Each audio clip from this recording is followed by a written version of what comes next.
Hello everyone, welcome to our tutorial on how to draw Naruto, both digitally and traditionally. If you're a fan of the ninja world and Naruto Uzumaki, this video is for you.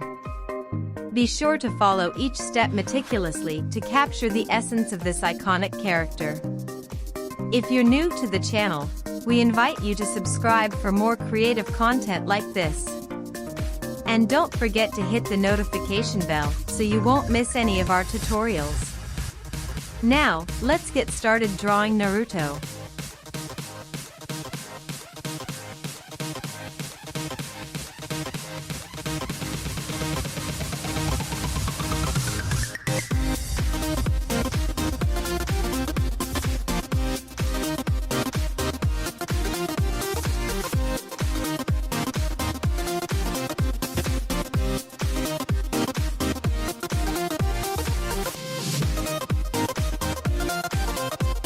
Thank you for joining us in this tutorial.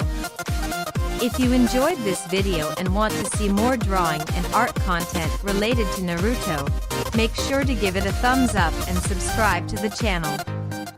Also, don't forget to hit the notification bell to receive alerts when we release new tutorials. Your support means a lot to us and keeps us motivated to create content for you. Until the next video, keep on drawing.